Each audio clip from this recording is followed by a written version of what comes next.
This is Mark Brzezinski. I'm your host for Mideast Realities, and I want to welcome you to another program. We're in Cairo, Egypt.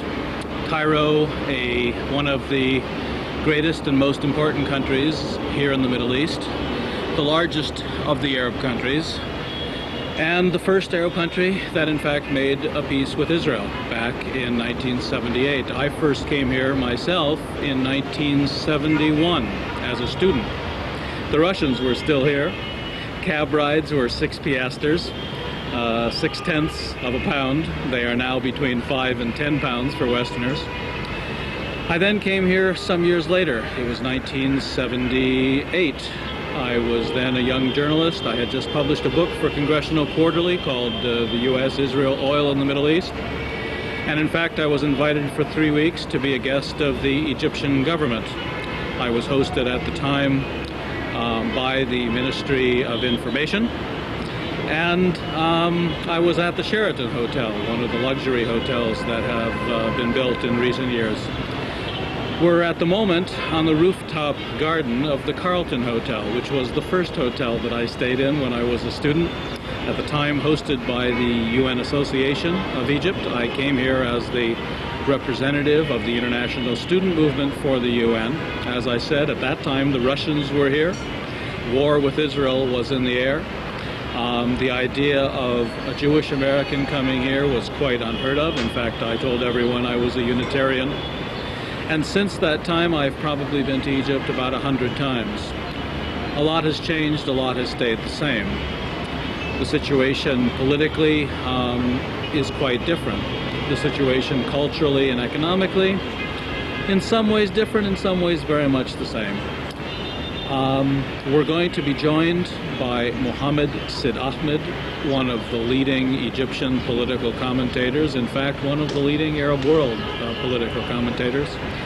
He's a writer for Al-Ahram, the largest newspaper here, the New York Times, if you will, of Egypt. And he's an old friend, going back, in fact, to my second visit in 1978. I joined him, his wife Mesa, in a small group on New Year's Eve, the day I arrived here in Egypt. And at midnight, over smoked salmon, caviar, and European champagne, we began discussing the affairs of this region. I think you'll find Mohammed Sid Ahmed an extremely illuminating personality, an extremely insightful man.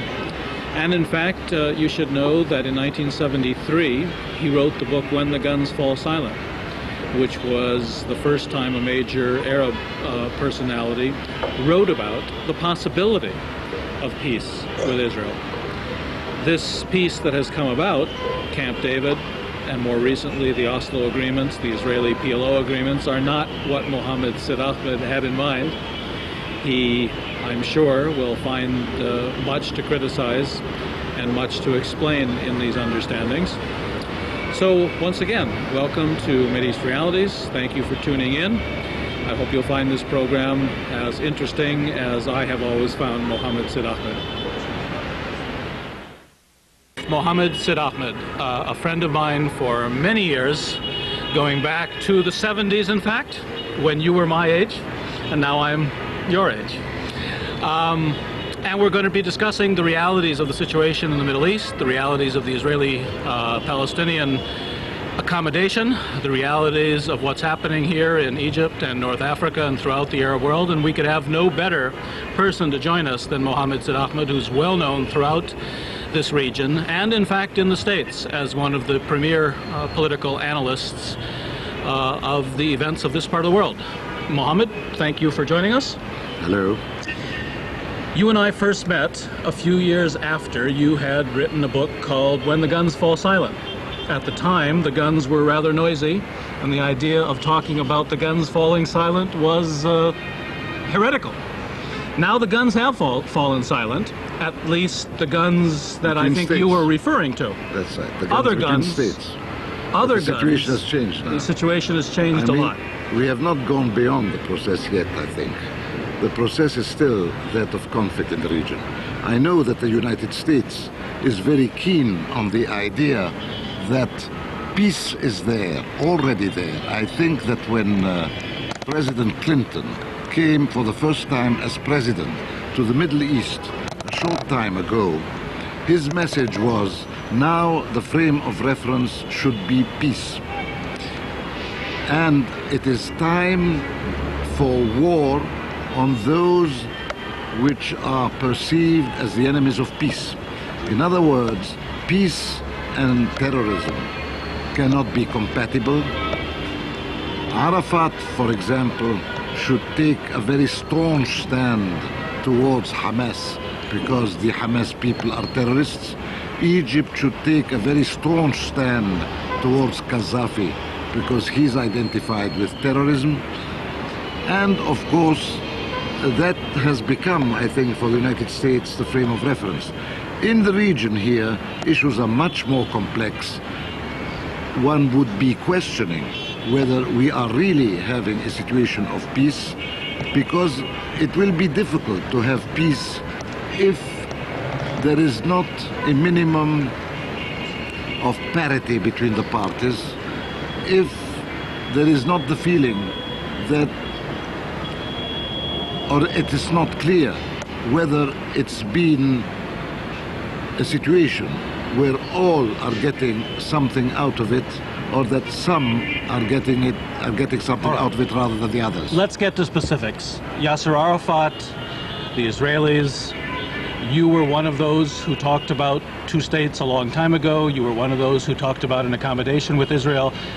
Let's be very clear what your attitude is. What has happened? Have the Palestinians surrendered? Is there a deal that makes sense? Do you consider this a major step on the road to peace, or do you consider it an Israeli victory? Well, yes, of course. Now, this is a complicated issue, but I'll try to begin by not being categorical in any definite direction and finish up with a conclusion. But to begin with, now, what is the frame of reference? What is the frame of reference? Possibly the PLO, after the end of the Cold War, after the breakdown of the Soviet Union, was not really backed by anybody, all the more so after the Gulf crisis. Now, when you come to an issue of peace, how to measure the extent to which you could have done better or you couldn't have? Arafat could eventually say, given the situation in which I was, I would have not got anything easier. It's easy to talk to ourselves and define what our conditions are, but it's difficult to have them implemented when you are in a negotiation process, and that something has to be implemented, and it depends on the balance of power. But others could also say that actually the Palestinians, inter-Palestinian rift was an important factor in determining the conditions of Palestinian peace with Israel. In a certain way, Madrid began not with the PLO, but with leaders of the Palestinians from within the occupied territories and from within a situation where an intifada had been important for over 5 years. All right, but Mohammed, you're going back. This is for American television, it's Mideast realities. Rather than go into the whole framework and the whole details, what's the final conclusion? You know my view, for instance, that this looks more like surrender. No, my final conclusion, yes, right. My final conclusion is that it's not a peace between the Palestinians and the Israelis. It is a diktat situation. There is no guarantee that it will ever achieve the self-determination of the Palestinians. The opposite is rather the most expected. And at this juncture, one cannot talk of an agreement of peace that enjoys a consensus amongst Palestinians. The opposite is much closer to the truth. And if the opposite becomes, in fact, the reality, if a year or two from now, we look at the situation and we say, what we thought was most likely has in fact happened. There is no equity, there is no Palestinian state, there's a variety of reservations, and one party dictated to the other the terms of the understanding. How will that impact, in your view, on the affairs of this region? Look, there is no fatality since the end of the Cold War that there will be peace in the Middle East. Peace is one possible option, but it needs It needs it needs a meaningful action in order to achieve it. What are the other options? Otherwise, you can have chaos. What are the other options? What are the other options? Yes, well, another option is a new Israeli game, a new form of Israeli hegemony over the region.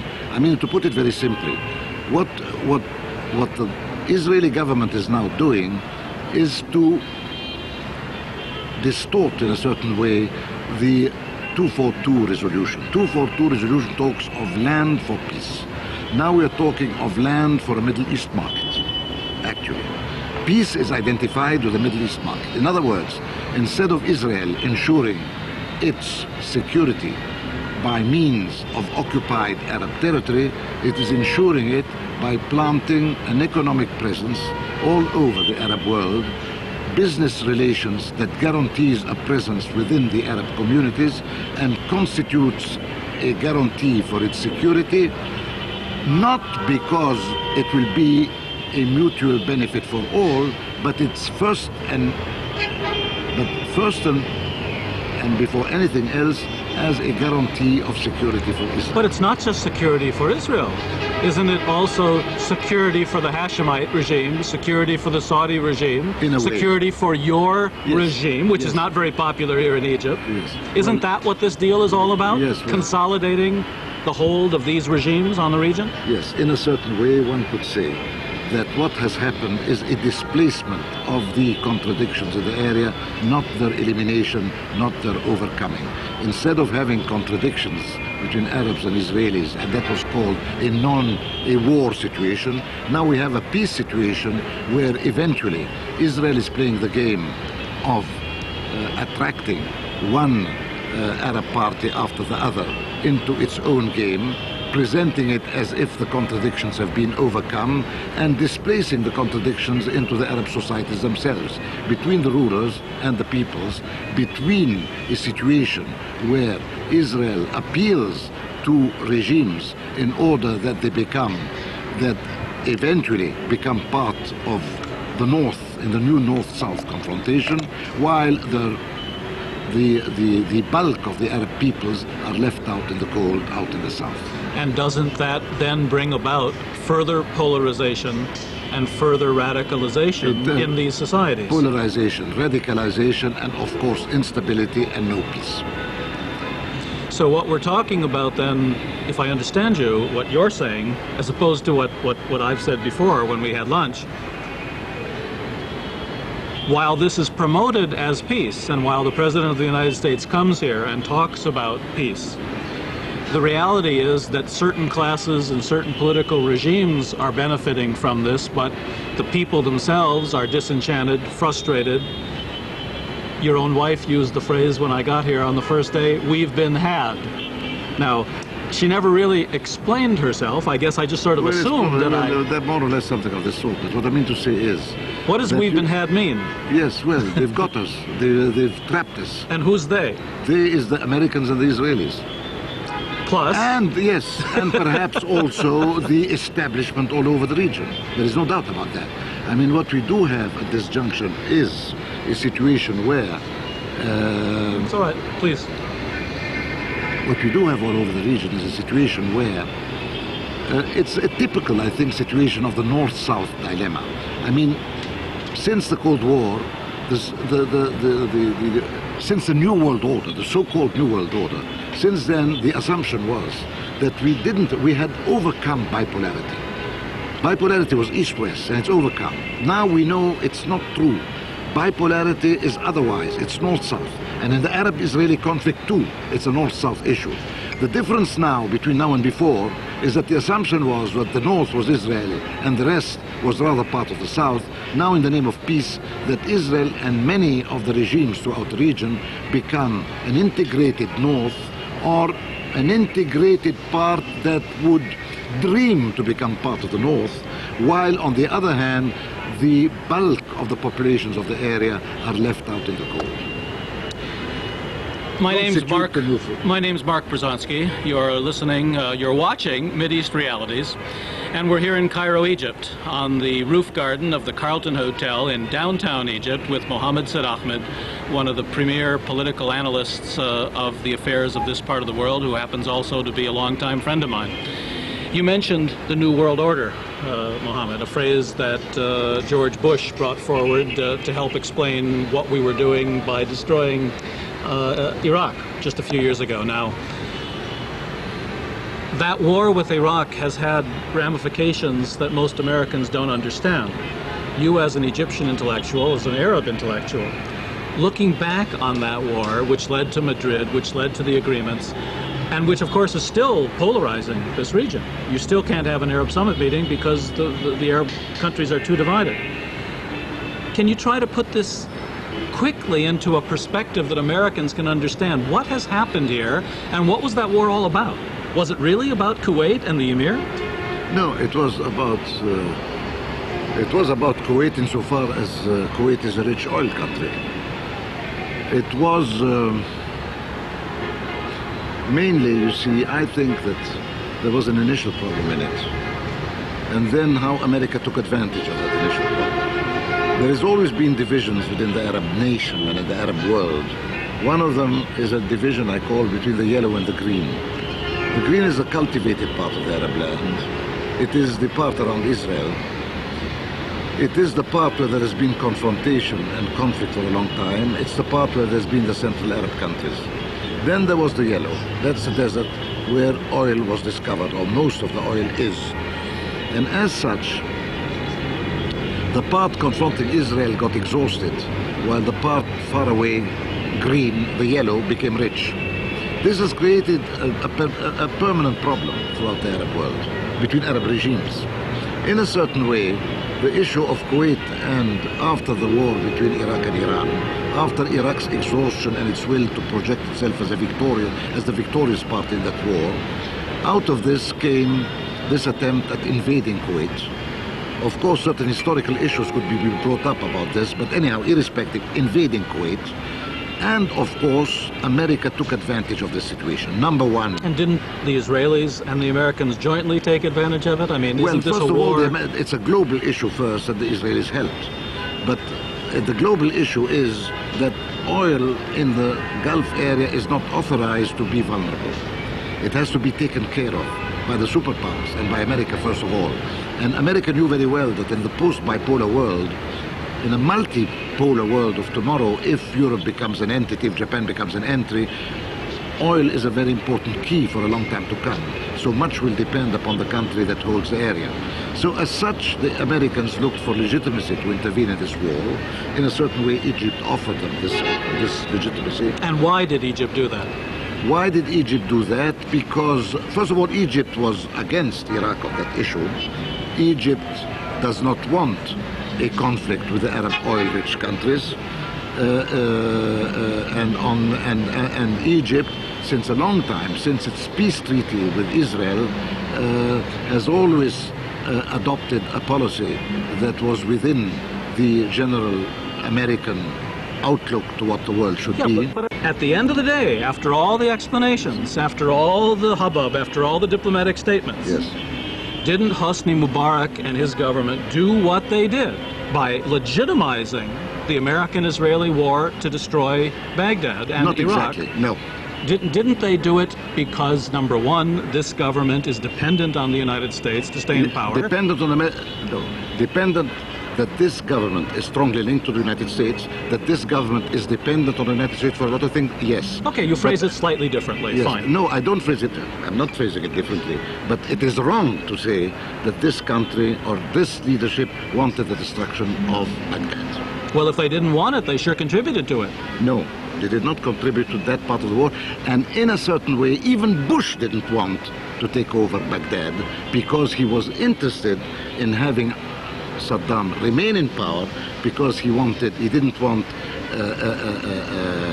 I said nothing about the takeover of Baghdad. I said about the destruction of Iraqi power and influence. Absolutely, destruction of Iraqi power. Absolutely. And the main party that wanted that was Israel. The main party that wanted.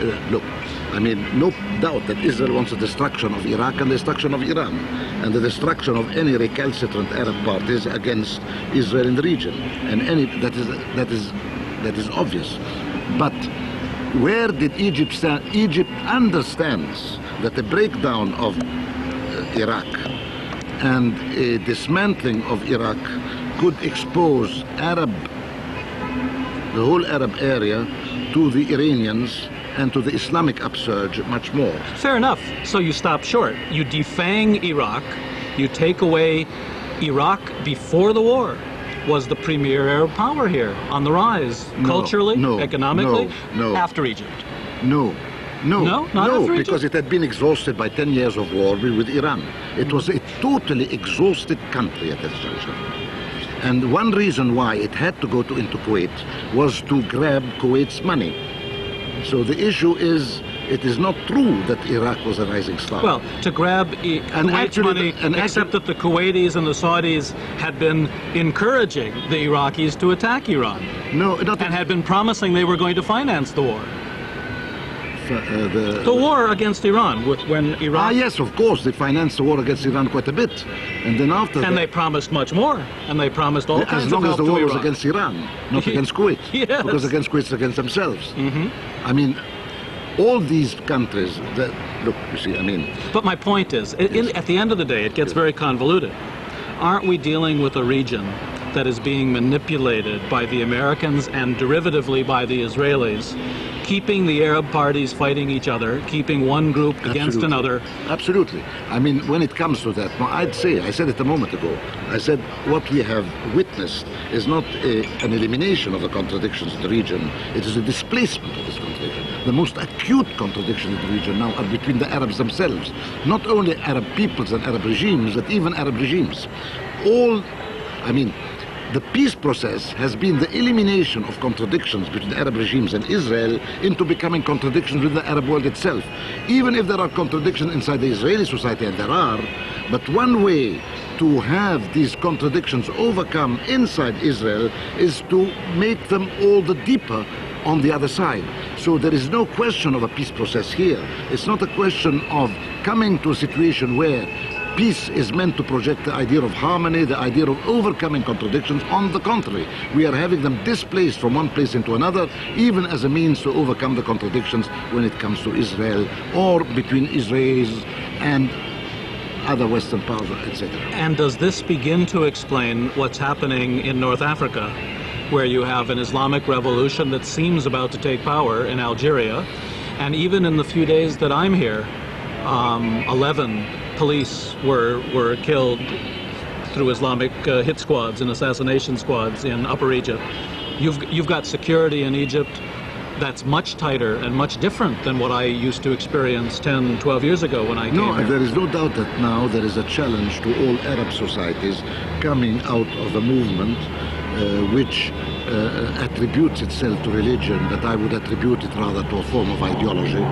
The issue being that secular ideologies are broken down, socialism is broken down, pan-Arabism is broken down as secular ideologies for the Arabs by which they stood up to Israel.